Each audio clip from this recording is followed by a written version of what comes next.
नमस्कार. वास्तू रविराज वास्तू संस्कृती या आपल्या कार्यक्रमात मी सुविधा तुमच्या सगळ्यांचं स्वागत करते. मित्रांनो, भारतातील सगळ्यात मोठ्या वास्तुशास्त्र मार्गदर्शन आणि प्रशिक्षण संस्थेच्या संस्थापक आणि संचालक डॉक्टर रविराज अहिरराव आज आपल्यासोबत आहेत. या संस्थेचं नाव आहे वास्तू रविराज. ही संस्था फक्त भारतातच नव्हे तर जगभरात प्रसिद्ध आहे. 22 देशांमध्ये यांनी आपले 31,000हून जास्त ग्राहक जोडलेले आहेत आणि 7,000हून जास्त स्टुडंट्सना यांनी प्रशिक्षणसुद्धा दिलेलं आहे.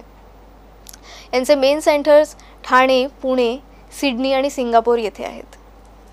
यांना वास्तुश्री, वास्तुरत्न असे बरेच अवॉर्डसुद्धा लाभलेले आहेत आणि यांच्या पत्नी मंजुश्री अहिरराव यासुद्धा या क्षेत्रात एक तज्ज्ञ आहेत. असे डॉक्टर रविराज आपल्यासोबत आहेत. नमस्कार डॉक्टर, आपलं स्वागत. नमस्कार. मित्रांनो, आपण मागच्या सगळ्या एपिसोड्समध्ये बरेच विषय कव्हर केलेले आहेत. कारखान्यातील वास्तुशास्त्र, घरामध्ये वास्तुशास्त्र, देवघरासाठी वास्तुशास्त्र, अशा बऱ्याच विषयांवरती आपल्या प्रेक्षकांनी आपल्याला काही प्रश्न आज विचारलेले आहेत. आपण आज प्रेक्षकांचे प्रश्न घेणार आहोत वेगवेगळ्या विषयांवरती.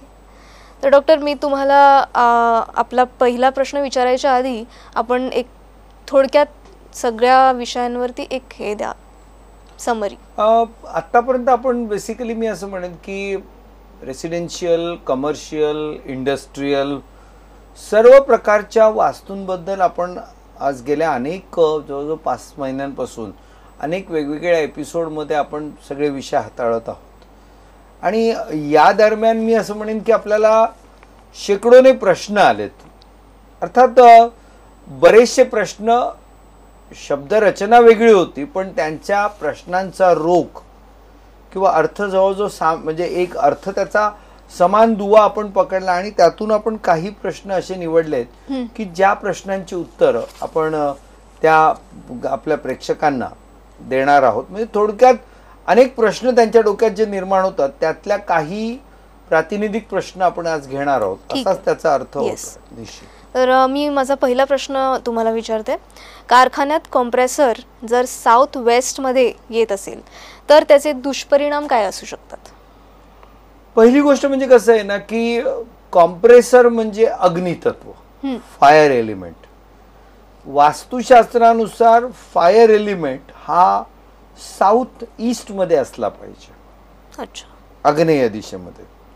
आता ज्यांनी हा कॉम्प्रेसरचा प्रश्न विचारलाय, कॉम्प्रेसर म्हणजे एकीकडे कसं असतं की त्याला वजन पण असतं पण अग्नितत्व त्याच्यामध्ये महत्व असतं. गरमी, उष्णता असते, त्याच्यामध्ये गरमी असते. म्हणजे उदाहरणार्थ कॉम्प्रेसर काय तर आपला AC जो आहे तो कशावर चालतो तर तो पण कॉम्प्रेसरवर चालतो. येस. कारखान्यामध्ये किंवा सगळ्या मोठमोठ्या कमर्शियल वास्तूमध्ये एअर कंडिशनिंगवर म्हणजे त्याचा हार्ट म्हणजे कॉम्प्रेसर. आणि कॉम्प्रेसर काय तो उष्णता शोषून घेतो आणि थंडपणा आपल्याला देतो. त्यामुळे उष्णता हे त्याचं मेजर फंक्शन आहे. जरी तो वजनाने जड असला तरी अग्नी हे त्याचं मेन कोअर आहे. त्यामुळे जेव्हा अग्नीशी संबंधित ज्या काही गोष्टी आहेत त्या आग्नेय दिशेत आल्या पाहिजेत. त्या जर पृथ्वी तत्व म्हणजे साऊथ वेस्ट म्हणजे पृथ्वी तत्व, अर्थ एलिमेंट. आता फायर एलिमेंटनी अर्थ एलिमेंटमध्ये एन्क्रोचमेंट केलं तो एक इम्बॅलन्स क्रिएट होतो. ह्याचा परिणाम काय होतो की फायर एलिमेंटमध्ये फायर ॲब्सेंट झालं म्हणजे तुम्हाला तुमच्या प्रत्येक कामामध्ये अडथळे आणि सतत ती कामं लांबणीवर पडणं आणि वायफळ खर्चाचं प्रमाण वाढणं हा प्रकार तुमच्याकडे नक्की घडेल. आणि साऊथ वेस्ट म्हणजे पृथ्वी तत्वामध्ये फायर एलिमेंट गेला तर तुमचा पैसा अडकणं किंवा तुमचं आर्थिक नुकसान होणं हे निश्चित होतं. आता कारखान्यामध्ये कसं आहे ना की बॉयलर म्हणजे बेसिकली पुन्हा मी एक सांगतो की पुन्हा त्याचं काम उष्णता निर्माण करणं किंवा पाण्याची वाफ तयार करणं. म्हणजे त्याला अग्नी दिला जातो पाण्याला, पण ती एक मोठी प्रचंड टाकी असते, तिचं वजन असतं, त्याच्यामध्ये पाणी असतं, पण त्याचा मेन कोअर काय अग्नी. आणि अग्नी पाण्याची वाफ निर्माण करतो आणि त्या वाफेच्या एक प्रचंड प्रेशरमध्ये ती एक मोशनचा इफेक्ट देत असते. त्यामुळे अशा ज्या कारखान्यांमध्ये आता बॉयलर ही अशी गोष्ट आहे, उचलला साऊथ वेस्टमधून आणि लगेच साऊथ ईस्टमध्ये ठेवला तर ते शक्य नाहीये. कारण प्रोडक्शनची एक सायकल असते, ती मेंटेन करण्यासाठी तो बॉयलर तिथेच असायला लागतो. म्हणजे ते इतका विशिष्ट अंतरावरून ती वाफ इथपर्यंत पोचवायची म्हटली तर त्यातलं प्रेशर चाललं जाईल, त्यातली उष्णता चालली जाईल. म्हणून तो बॉयलर तिथे अपरिहार्य असतो, तो बदलता येत नाही. आणि इकडे दुसरीकडे त्याच्यामुळे प्रोडक्शन कमी होतंय किंवा त्याच्यामध्ये कुठेतरी अडथळे दिरंगाई येत आहेत आणि आर्थिक नुकसान होतं. तर मग या सगळ्या गोष्टी बदलणं शक्य नाहीये, पण त्याचे प्रॉब्लेम्स येत आहेत. मग याला फक्त एकच काम करायला लागेल की लिटरली अशा कारखान्यांचं आपल्याला वास्तू परीक्षण करणं आणि मग ते परीक्षण करून त्याच्या आधारावर त्याला उपाययोजना. ठीक आहे. म्हणजे आता मी इथे एक एक्झाम्पल देऊ इच्छितो की मी एक मोठी जॅपनीज कंपनी बरोबर कोलॅबरेशन केलेल्या एका कंपनीचं आम्ही वास्तुशास्त्र करत होतो. किंबहुना मी सांगेल की गोव्यातल्या एका फार्मास्युटिकल कंपनीचं पण वास्तुशास्त्र करताना त्यांच्याकडे पण अग्नितत्वातच दोष होता. पण ही केस मला महत्वाची सांगावीशी वाटते की त्या कंपनीमध्ये जेव्हा आम्ही बेसिकली बघितलं की एकतर प्रॉब्लेम काय झालं होतं की जे मोठमोठे जे असे काही गॅसेस होते, जे अग्निजन्य गॅसेस होते, ज्याला आपण इन्फ्लॅमेबल गॅसेस म्हणतो, बरं, ते सगळे अग्नितत्वात यायला पाहिजे होते. पण त्याच्या सगळ्या अंडरग्राऊंड टँक्स साऊथ वेस्टमध्ये गेल्या होत्या. त्याच्यामुळे झालं काय, आणि सगळी बाकी यंत्रणा मशिनरी प्रोडक्शनची ही साऊथ ईस्टमध्ये. आता काय झालं, साऊथ वेस्ट मोकळा आणि त्याच्यात त्या जमिनीत टाक्या, म्हणजे साऊथ वेस्ट हलकी झाली होती.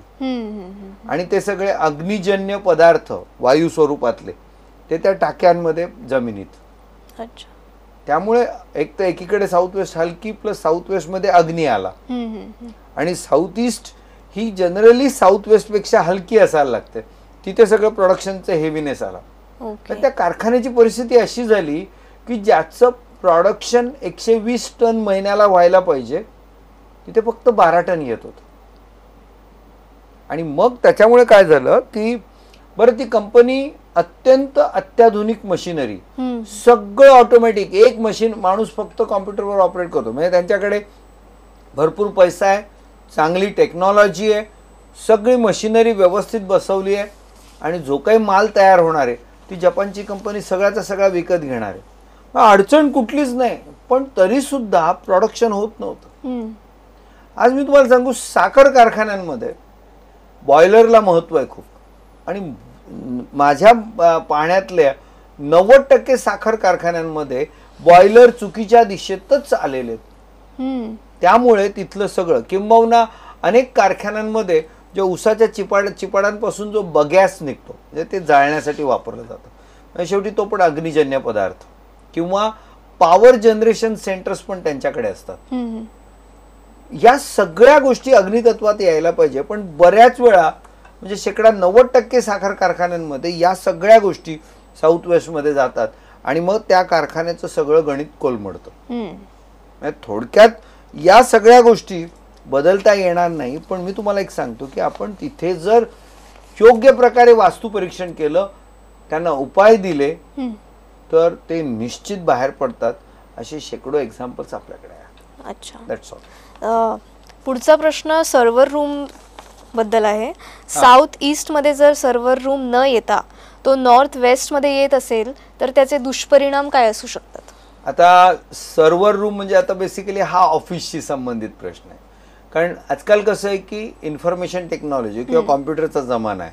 त्यामुळे ज्या कंपन्या, खास करून IT कंपन्या, किंवा IT या कंपन्याच नाहीत तर इन्फॉर्मेशन टेक्नॉलॉजी व्यतिरिक्त आजकाल अनेक कंपन्यांमध्ये सर्व्हर म्हणजे कॉम्प्युटरमध्ये सगळा डेटा स्टोअर करण्याची एक जागा. पण तो बेसिकली आता तुमच्या प्रश्नामध्येच तुम्ही जो सांगितलं की साऊथ ईस्टमध्ये न येता तो नॉर्थ वेस्ट, म्हणजे याचा अर्थ काय माहिती का की सर्व्हरची जागा ही साऊथ ईस्टमध्ये असते. म्हणजे कसं आहे ना की तो पण बेसिकली त्या ऑफिसला लागणारं इन्फॉर्मेशन, डेटा, थोडक्यात ऑफिस चालण्यासाठी किंवा ऑफिसची कामं होण्यासाठी जी ऊर्जा लागते, इन्फॉर्मेशन लागतं, डेटा लागतो, तो सगळा डेटा तो सर्व्हर आयदर स्टोअर करतो किंवा पाहिजे तेव्हा ते इंधन पुरवत असतो. त्यामुळे त्याचं स्थान अग्नितत्वात. शिवाय तो इलेक्ट्रिकल म्हणजे विद्युत प्रवाहावर चालत असतो. त्यामुळे fire element is also most important. आता हा फायर एलिमेंट जर नॉर्थ वेस्ट मध्ये म्हणजे वायू एअर एलिमेंट मध्ये गेला, so fire is encroaching air element. So again fire आणि एअर मधला इम्बॅलन्स. फायर आणि एअर म्हणजे वायू आणि अग्नी एकत्र आले तर काय होईल? वारा अग्नीचा भडका तरी उडवेल किंवा त्या अग्नीला नेस्तनाबूत करून टाकेल. किंवा अग्नीमुळे तो वारा जेव्हा त्या अग्नीतून जातो तर तो वारा गरम होतो, म्हणजे उष्णता वाढते. सो अशा पद्धतीने तो इम्बॅलन्स जो आहे तो क्रिएट होईल. म्हणजे याचा अर्थ तो सर्व्हर एक तर चांगलं ऑप्टिमम काम देणार नाही, त्याच्या कामामध्ये अडथळे, त्याच्या आउटपुटमध्ये अडथळे येतील. आणि वायव्य जर बिघडली तर काय होतं माहिती आहे का, की तिथे काम करणारी जी माणसं आहेत ना, त्यांच्यामध्ये जो काय एक समन्वय असायला पाहिजे तो बिघडतो. आणि दोन माणसांमधले किंवा जेव्हा ऑफिसमध्ये अनेक माणसं कामं करत असतात त्यांच्यामध्ये जर कुठेतरी जर तो वादविवाद कटकटी व्हायला लागल्या तर तिथलं माहोल बिघडतं आणि कामाचे रिझल्ट चांगले मिळत नाही. हा त्यातला प्रकार होत असतो. ठीक आहे. So south east is the best for server room. Absolutely. ठीक आहे. नेक्स्ट परत बॉयलर रिलेटेड आहे. मगाशी तुम्ही त्याच्याबद्दल सांगितलंयच. बॉयलर साऊथ वेस्टमध्ये येत असेल तर त्याचे दुष्परिणाम काय असू शकतात? नाही, मग आता आपण त्याची सगळी चर्चा केलेली आहे. बरोबर, त्याच्यावर पुन्हा चर्चा करायची काही गरज नाही. तर दुसरा प्रश्न घेऊया. देवघरासाठी काही वास्तू रेमेडीज का नाहीत आणि ग्रंथातून काही माहिती मिळू शकते का? पहिली महत्वाची गोष्ट म्हणजे की या संपूर्ण सृष्टीचं कंट्रोल करणारा तो देव, म्हणजे या जगातली सर्वात सुप्रीम पॉवर ती देव. मग त्या देवांना आपण उपाययोजना देऊ शकतो का? म्हणजे थोडक्यात मी असं म्हणेन की आज मी 18 वर्षामध्ये मी आणि माझी मिसेस आम्ही सतत या ज्या उपाययोजना रेमेडीज आहे ना याच्यावर आमच्याकडे प्रचंड रिसर्च चालू असतो, अनेक प्रयोग आमच्याकडे चालू असतात. मग हे सगळं असताना बेसिकली एक लक्षात घ्या की सगळ्यांचे प्रॉब्लेम सॉल्व करणारा देव किंवा सगळ्यांच्या प्रॉब्लेम्सना रेमेडीज देणारा देव, त्याच्या प्रॉब्लेमला आपण रेमेडीज देऊ शकतो का? एवढे मोठे आपण आहोत का? त्यामुळे मित्र हो, देवघर. आणि विशेष म्हणजे हा प्रश्न कोणी विचारला माहिती आहे का, की आमच्याकडे ना साधारणपणे दर 10 वास्तू व्हिजिटमध्ये एक क्लायंट असा येतो आमच्याकडे. एक तर पहिली गोष्ट अशी असते की बायकोचा विश्वास असतो तो नवऱ्याचा नसतो, नवऱ्याचा असतो तो बायकोचा नसतो, किंवा नवरा बायकोचा असतो तो मुलांचा नसतो. हे प्रॉब्लेम येत असतात. पण तरी सुद्धा मी सांगू, तो जो एक माणूस विश्वास ठेवणार असतो ना, तो घराचे प्रॉब्लेम सॉल्व्ह होण्यासाठी वास्तुशास्त्र करतो, इतरांचा विरोध सहन करून सुद्धा. आणि त्याला त्यातून जेव्हा रिझल्ट मिळतात ना तेव्हा अन्य लोक त्याच्यावर विश्वास ठेवायला लागतात. हा पहिला महत्त्वाचा भाग. आता प्रॉब्लेम असा आहे की बऱ्याच वेळा आमच्याकडे असं होतं की नाही नाही नाही मी देवघर नाही बदलणार, तुम्ही मला काय असेल तर देवघराला उपाय द्या. तर मी त्याला सांगतो, बाबा रे, मी तुला देवघराला उपाय देऊ शकत नाही, एवढा मी मोठा नाही आहे. दुसरी गोष्ट, अनेक वेळा लोक माझ्याकडे असं पण येतात, साहेब तुम्ही एक काम करा ना, आमच्या ज्या काही रेमेडीज असतील त्या करा, पण मी देवघर बदलणार नाही. तेव्हा मी त्याला अतिशय स्पष्टपणे सांगतो, बाबा मी तुझ्या रेमेडीज करणार नाही, याचं कारण तुला रिझल्ट नाही मिळणार. हे बघा, मला काय रेमेडीज केल्या पैसे मिळतील, पण मी त्या पद्धतीने पैसे कमवणं मला योग्य वाटत नाही. आणि मी हे सातत्याने माझ्या विद्यार्थ्यांना पण शिकवत असतो. आता विचार करा की एखाद्या माणसाला डायबिटीस झाला, त्याला तुम्ही डॉक्टरनी सांगितल्याप्रमाणे सगळी औषधं दिलीत आणि वरून 1 चमचा साखर खाऊ घातली, काय होईल? सगळी डायबिटीसची औषधं वाया जातील आणि त्याचा डायबिटीस वाढेल. मग देवघराची जागा न बदलता जर तुम्ही उपाययोजना केल्या तर काही फरक नाही, सगळं पालथ्या घडावर पाणी, हा प्रकार होतो. त्यामुळे एक तर पहिली गोष्ट, अशा प्रकारचे काही विचार करू नका. पण ॲट द सेम टाइम, आता तुम्ही म्हणताय ग्रंथांमधून काही रेफरन्सेस, आता प्रश्न असा आहे, आजपर्यंत अनेक ग्रंथांचा या दृष्टिकोनातून नक्कीच आढावा घेण्यात आलेला आहे, पण देवघर चुकीच्या दिशेत आहे, त्याला हे उपाय द्या असं अजून तरी कुठे सापडलं नाहीये. सापडलं तर नक्की सांगेल. ठीक आहे. पण आजच्या घडीला तरी असा कुठलाही रेफरन्स अजून सापडत नाहीये एवढं नक्की. ओके. That's all. परत आपण कंपनीच्या प्रश्नावर आलेलो आहोत. एका कंपनीत मशिनरीज ठेवण्यासाठी योग्य दिशा कोणती? कसं आहे ना की साधारणपणे असं एक पर्टिक्युलर म्हणजे एक ढोबळमानाने जर उत्तर द्यायचं झालं तर मॅक्सिमम प्रोडक्शन ॲक्टिव्हिटी या साऊथ ईस्ट किंवा आग्नेय दिशेत झाल्या पाहिजे असं वास्तुशास्त्र सांगतं. पण जेव्हा तुम्ही वास्तुशास्त्र कारखान्याचं ह्या विषयावर जेव्हा चर्चा करताना किंवा त्याचा जेव्हा आपण बारकाईने विचार उहापोह करतो ना, तर बेसिकली एक लक्षात घ्या की प्रत्येक कारखान्यामध्ये कसं असतं ना की प्रोडक्शन म्हणजे काय, तर एका दिशेने रॉ मटेरियल आतमध्ये जातं आणि त्याच्यावर 1 2 3 4 5 असे वेगवेगळे सोपस्कार होत होत ते प्रोडक्शन बाहेर येतं. आता उदाहरणार्थ मी तुम्हाला एक सांगतो की मी अनेक कन्फेक्शनरी बेकऱ्या ज्या आहेत ना, म्हणजे मोठ्या प्रमाणावर बिस्किटं मॅन्युफॅक्चर करणाऱ्या कंपन्या, म्हणजे अक्षरशः मी तुम्हाला सांगतो की मी अशा अनेक कंपन्यांची बिस्किट बनवणाऱ्या कंपन्यांची कामं केली आहेत की जिथे बेसिकली आता बिस्किट बनतं म्हणजे काय, तर मैदा, ग्लुकोज स्वरूपातली शुगर आणि मग काही आणखीन वेगवेगळे घटक न्यूट्रिएंट्स हे सगळे एकत्र केले जातात. तो मस्त त्या गोळा कणकेचा तो व्यवस्थित केला जातो. मग त्याचे तुकडे तुकडे केले जातात किंवा त्या साईजनुसार त्याचे छापे असतात, त्यानुसार ते बिस्किट आणि मग तो जो बेसिकली तयार झालेला जो बिस्किटाचे साचे जे मैद्याचे गोळे असतात. आता ज्या आधुनिक तंत्रज्ञानाच्या कंपन्या आहेत ना, त्याच्यामध्ये काय असतं, एक साधारणपणे 70 ते 150 फुटाच्या लांबीचे depending upon the production capacity आणि डिपेंडिंग अपॉन बिस्किटांमध्ये सुद्धा शेकडो प्रकार आहेत, त्यानुसार ते प्रकारचे त्या ह्याच्यातून ते जात असतात.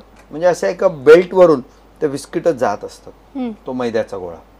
आणि त्याच्यामध्ये तुम्हाला सांगू का, अगदी 70 डिग्रीपासून तर 250 डिग्रीपर्यंतचं टेम्परेचर चढत चढत चढत जातं आणि मग परत परत खाली येतं.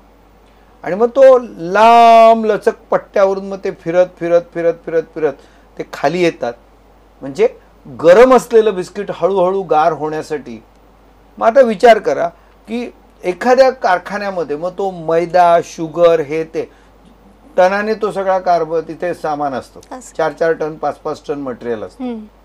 आता तो जो मोठा लांब लचक बेल्ट आहे किंवा त्याच्यावर जे काही यंत्रणा उभी केलेली असते, आता इथे हीट आहे, टेम्परेचर आहे, मग ते साऊथ ईस्टमध्ये आलं पाहिजे. बरं, ते बिस्किट बाहेर जेव्हा निघतात तेव्हा ते गार होत होत नंतर पॅकेजिंग होत असतं आणि मग पॅकेजिंग झाल्यानंतर बॉक्स भरले जातात. म्हणजे छोटे पॅकेटमधून मोठ्या बॉक्समधून मग ते गोडाऊनमध्ये जातात. आता हे जे सगळं गार करणं वगैरे काम आहे हे वायव्य दिशेत झालं पाहिजे, हवेचा झोत त्याच्यावर सोडला जातो. पॅकिंग हे सुद्धा वायव्य दिशेत नॉर्थवेस्टला काम आहे आणि जो सेलेबल गुड्स आहे, स्टॉक आहे, तो पण नॉर्थवेस्टमध्ये ठेवला पाहिजे. मग आता हे सगळं जर गणित बनवायचं झालं तर तो कारखाना बेसिकली पहिल्यांदा, इनफॅक्ट एक तर पहिली गोष्ट मी असं म्हणेन की त्यांनी ते सगळे कारखाने माझ्याकडे सगळ्या इंडस्ट्रीचे डिझाईन्स तयार आहेत. साखर कारखान्याचं डिझाईन कसं असलं पाहिजे, टेक्स्टाईलचे किंवा नुसतं जिथे लूम्स कपडा मॅन्युफॅक्चर केलं जातं तो आणि कपड्याचं डाईंग केलं जातं, कलर, अशा सगळ्या तुम्ही इंडस्ट्री सांगा. अच्छा. म्हणजे अक्षरशः सांगतो ना, 48 स्क्वेअर फुटाच्या एका बाकडारूपी दुकानापासून तर अगदी 40 लाख स्क्वेअर फुटापर्यंतचे IT पार्क किंवा मोठमोठे इन्फ्रास्ट्रक्चर प्रोजेक्ट्स, या सगळ्यांना आपण वास्तुशास्त्राच्या माध्यमातून एकतर अडकलेल्या प्रोजेक्ट्सना बाहेर काढलंय किंवा जर त्यांचं प्लॅनिंग डिझायनिंग करायचं असेल तर ते प्लॅनिंग डिझायनिंग पण करतो. त्यामुळे या सगळ्या गोष्टींमध्ये आता हे तत्व बॅलन्स करणं कारखान्यामध्ये हे फार महत्त्वाचं आहे आणि हे खूप कठीण काम आहे. मला वाटतं वास्तुशास्त्र कारखान्याचं या विषयावर बोलताना मी एक गोष्ट सांगितली की कारखान्याचं वास्तुशास्त्र जर करायचं असेल ना आणि रिअल इस्टेट प्रोजेक्ट, बांधकाम प्रकल्पांचं जर वास्तुशास्त्र करायचं असेल तर तिथे तुम्हाला तो वास्तुतज्ञ निष्णातच असला पाहिजे, त्याचा सखोल अभ्यास असलाच पाहिजे, त्याच्याकडे एक्सपिरियन्स असला पाहिजे. असा वास्तुशास्त्र तज्ज्ञ निवडला तर तुमच्या सगळ्या समस्यांचा उहापोह परफेक्ट होईल आणि तुम्हाला परफेक्ट उत्तर मिळेल. ठीक आहे. सो नेक्स्ट प्रश्न आहे, आपल्याला येणाऱ्या अडचणी या नेमक्या वास्तुदोषांमुळे, ज्योतिषशास्त्रामुळे किंवा इतर कारणांमुळे आले आहेत, हे कसे समजू शकते? म्हणजे आपल्याला येणारा प्रॉब्लेम वास्तूमुळे आहे की ज्योतिषशास्त्रामुळे की अन्य कोणत्या गोष्टीमुळे आहेत, हे बेसिकली म्हटलं गेलं तर बेसिकली या प्रश्नाचं उत्तर द्यायचं म्हटलं तर अनेक फॅक्टर्स आहेत आणि अनेक म्हणजे तासनतास मला त्याच्यावर बोलावं लागेल, मी असं म्हणेन. पण एक गोष्ट मी प्रकर्षाने सांगू की मानवी जीवनातील प्रत्येक गोष्टीवर वास्तुशास्त्राचा संबंध आहे, हे आपण सातत्याने सांगत आलोय. मी आता उदाहरणार्थ मी असं म्हणेन, समस्या कुठल्या येऊ शकतात? एक तर आर्थिक, म्हणजे एक तर पैसा येत नाही, आलेला पैसा टिकत नाही, वायफळ खर्च वाढतात किंवा आर्थिक कर्ज, नुकसान, बोजा, या सगळ्या गोष्टी. आता पैसा आणण्याचं काम हे नॉर्थ ईस्टची वास्तुदिशा करते. आरोग्याच्या तक्रारी याचा नॉर्थ ईस्टशी संबंध आहे. शैक्षणिक प्रगती किंवा शैक्षणिक अडथळे याचा प्रॉब्लेम नॉर्थ ईस्टशी आहे. आता प्रश्न असा आहे की पैसा आलाय किंवा जी प्रगती आहे पण त्याच्यामध्ये जर अडथळे येत असतील, वायफळ खर्च होत असेल, घर आहे त्या घरातली स्त्री डिस्टर्ब होत असेल शारीरिक अथवा मानसिक, मग त्याचा संबंध आग्नेय दिशेशी आला. म्हणजे त्या घराचा प्रमुख जो आहे तो डिस्टर्ब झालेला आहे किंवा तो कार्यक्षम नाहीये, त्याचा संबंध साऊथ वेस्टशी आला. पती पत्नी मधला समन्वय नाहीये, मग त्याला एकीकडे south east female power centre तर south west male power centre. आर्थिक नुकसान, पैसा अडकणं, या सगळ्या गोष्टी साऊथ वेस्टशी संबंध. कुठलीही इंडस्ट्री, कुठलाही बिझनेस हाऊस, ऑफिस किंवा जिथे एखादा मोठा ग्रुप आहे, या सगळ्या ठिकाणी महत्व काय? जो प्रमुख लीडर आहे त्याच्यावर. मग तो लीडर जर डिस्टर्ब झाला असेल तर ती संघटना डिस्टर्ब होईल. म्हणजे याचा अर्थ पुन्हा त्या संस्थेची स्टॅबिलिटी हा साऊथ वेस्टशी संबंध आहे. त्यामुळे तुम्हाला मी किंबहुना एखाद्या घरामध्ये 2 माणसं आहे किंवा 4 माणसं आहे, त्यांच्यामध्ये सतत वादविवाद होत आहेत, त्यांच्यामध्ये सुसंवाद नाही आहे, किंवा एखादी फॅक्टरी आहे, एखादं ऑफिस आहे. मागे मी एका बँकेची केस स्टडी सांगितली होती की मी संपूर्ण त्या बँकेचा अभ्यास केला आणि त्या बँकेमध्ये मी त्यांना सांगितलं, एक तर पहिली गोष्ट अशी आहे ना की तुमच्याकडची माणसं एकमेकाला सपोर्ट करण्याऐवजी एकमेकाचे पाय कसे खेचायचे, एकमेकावर कुरघोड्या कशा करायच्या, हेच काम करतायत म्हटलं. संध्याकाळी 6 वाजता मी त्या बँकेत गेलो होतो. फक्त ब्रँच मॅनेजर होता, कारण त्याला पुन्हा सगळ्या स्टाफ समोर हे करायचं नव्हतं. त्यामुळे मी ते सगळं त्याचा अभ्यास केल्यानंतर मी त्याला अगदी ठामपणे सांगितलं, म्हटलं तुझ्याकडची माणसं फक्त एकमेकाला शह काटशह देणं आणि एकमेकाचे पाय ओढण्याचं काम करतात. आणि म्हटलं त्याच्यात एक सांगू, आणि मी एका त्या संपूर्ण बँकेचा जो मी नकाशा काढला होता, मी त्याला सांगितलं ही जी खुर्ची आहे ना, या खुर्चीवर बसणारा माणूस हा तुझ्या बँकेतला नारद मुनी आहे. म्हणजे इकडची कळ तिकडे लावणं आणि लोकांमध्ये भांडणं लावणं, हे या खुर्चीवर बसणारा माणूस काम करतो. तर तो मॅनेजर काय बोलला माहिती? साहेब, तो नारद नाहीये, ती नारदी आहे. याचा अर्थ काय माहितीये का? मी जी खुर्ची, माणसं कोणी नाहीये, सगळे स्टाफ घरी गेलेला आहे, फक्त या दिशेतली अमुक अमुक खुर्चीवर बसणारा माणूस हे प्रॉब्लेम क्रिएट करतो. ठीक आहे, तो स्त्री आहे का पुरुष आहे, दॅट इज द इमटेरियल. पण ती जागा मी जेव्हा दाखवतो की या जागेवर बसणारा माणूस हा प्रॉब्लेम करतो, आणि हे 100% खरं होतं. असंच एका दुसऱ्या बँकेमध्ये सुद्धा असंच झालं होतं की तो जनरल मॅनेजर तो बसला होता नॉर्थ वेस्ट मध्ये, आणि साधा लोनचे प्रपोजल इव्हॅल्युएट करणारा, स्क्रुटिनाइज करणारा एक ज्युनियर ऑफिसर साऊथ वेस्ट मध्ये बसला होता. मी त्या मॅनेजरला काय सांगितलं, म्हटलं जनरल मॅनेजरला, म्हटलं हा माणूस बसलाय ना, तेव्हा सुद्धा मी त्याच्या कॅबिन मध्ये बसलो होतो, त्या माणसाशी मी बसलो, म्हटलं या कोपऱ्यात बसणारा जो माणूस आहे ना, हा माणूस तुला त्रास देत असेल. तो म्हणाला, साहब वो जूनियर ऑफिसर है और वही हमेशा कोई भी जो प्रपोजल उसके पास लोन इवैल्यूएशन का गया ना, इतना उसका वो बारीक इसका इवैल्यूएशन करता है, पूछो मत. म्हणजे बघा आता, म्हणजे तुमचे प्रॉब्लेम्स काय आहेत ना, तुम्ही ज्योतिषशास्त्र हे बाजूला ठेवा, त्याची आत्ता काही गरज नाही. हा, मी केव्हा म्हणेल की ज्योतिषशास्त्र अन्य गोष्टींचा विचार करा. तुम्ही वास्तुशास्त्र केलं आणि तरी सुद्धा जर तुमचा प्रॉब्लेम सॉल्व्ह नाही झाला तर मी असं म्हणेन की तुम्ही त्या शास्त्राकडे बघा. तोपर्यंत बघायची गरज नाही. एवढं वास्तुशास्त्र प्रगल्भ आहे, पॉवरफुल आहे. किंबहुना मी असं म्हणेन अशी केस हजारामध्ये एखादी येते, म्हणजे अगदी नगण्य. त्यामुळे तुमच्या जीवनातल्या समस्या फक्त एकच काम करा, एका चांगल्या निष्णात वास्तुतज्ञाला तुम्ही पहिले त्याच्याशी संपर्क करा आणि त्याच्याकडून तुमच्या वास्तूचं परीक्षण करा. पूर्ण विश्वास ठेवा. तुम्ही जेव्हा डॉक्टरकडे एखाद्या, म्हणजे मी असं म्हणेन की मी आज आत्ता मला जे काही समरीमध्ये सांगायचंय तोच मुद्दा मी इथे आता सांगायला सुरुवात करतोय की पहिली महत्वाची गोष्ट म्हणजे काय माहितीये का, की तुम्ही जेव्हा एखाद्या वास्तुतज्ञावर, एक तर पहिली गोष्ट हे शास्त्र आहे, हजारो वर्षापासून कोणीही त्याची जाहिरात न करता हे शास्त्र टिकलंय, कारण त्याच्यामध्ये तथ्य आहे. दुसरी गोष्ट, त्या शास्त्रज्ञावर तुम्ही पूर्ण विश्वास ठेवा. तुम्ही जेव्हा एखाद्या डॉक्टरकडे ऑपरेशन करता तेव्हा तुम्ही तुमचं शरीर पूर्णपणे त्याचा स्वाधीन करता. म्हणजे याचा अर्थ तुम्हाला ॲनेस्थेशिया दिल्यानंतर त्याने खरंच ऑपरेशन केलं का त्याने खरंच तुमची किडनी काढून घेतली हा तुम्ही विचार नाही करत. तुम्ही त्याच्यावर पूर्ण विश्वास ठेवून काम करता. आणि ती जी श्रद्धा आणि विश्वास असतो ना, बऱ्याच वेळा तुम्हाला लोक असं बोलताना म्हणतात की ना, डॉक्टरकडे गेलं ना की त्याच्याशी संवाद केला की अर्ध बरं वाटतं. So that is your trust, that is your belief.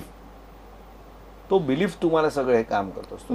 हे तर शास्त्र आहे, हजारो वर्षापासून ते अस्तित्वात आहे आणि ते अतिशय काळाच्या कसोटीवर सिद्ध झालेलं आहे. त्यामुळे तुमचे प्रॉब्लेम, मग त्यामुळे त्याच्यासाठी तुम्हाला मी सांगतो ना की आज बेसिकली एक लक्षात घ्या, इंडस्ट्री एक तर पहिली गोष्ट सगळीकडे म्हणजे जे बिझनेसमध्ये मंदी आहे, याचा अर्थ आज प्रत्येकाला आपला बिझनेस चालवायचा असेल तर जेव्हा त्याच्या टर्नओव्हरवर रिस्ट्रिक्शन्स आलेले आहेत तेव्हा काय केलं पाहिजे त्यांनी, की आहे त्या सिस्टीम मधून जास्तीत जास्त प्रोडक्शन कसं निघेल, कमीत कमी खर्च कसा कमी करता येईल, हायेस्ट एफिशियन्सी, मिनिमम युटिलायझेशन और proper utilisation of funds, proper utilisation of resources, या सगळ्या गोष्टी जरी मॅनेजमेंटचा भाग असला तरी एक लक्षात घ्या की या सगळ्या गोष्टींवर वास्तुशास्त्राचा सुद्धा प्रभाव आहे. त्यामुळे तुम्ही तुमचं मॅनेजमेंट प्रिन्सिपलचा अभ्यास करता करता सोबत वास्तुशास्त्राची जर मदत घेतली तर तुमच्या समस्या सॉल्व्ह करणं हे सहज शक्य होईल. That's all. येस, थोडेच प्रश्न आज कव्हर करू शकलो ऑफिस रिलेटेड, आणि देवघराबद्दल एक प्रश्न होता. अजून बरेच प्रश्न आहेत जे आम्ही पुढच्या एपिसोडमध्ये घेणार आहोत. तर आजच्यासाठी एवढंच. पाहायला विसरू नका आमचा हा कार्यक्रम वास्तू रविराज वास्तू संस्कृती दर बुधवारी संध्याकाळी 7:30 वाजता आणि रात्री 10 वाजता. धन्यवाद. धन्यवाद डॉक्टर. धन्यवाद. All the best. थँक्यू.